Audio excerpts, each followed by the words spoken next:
জয় মা নিরকলি।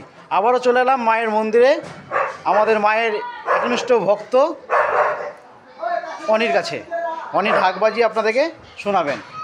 উনি খুব ভালো ঢাক বাজায় এবং মায়ের মন্দিরের অনেক অনুষ্ঠানে উনি বিনা ঢাকিতে থাকে। মায়ের খুব কাছের ভক্ত এবং মন্দিরের সদস্য।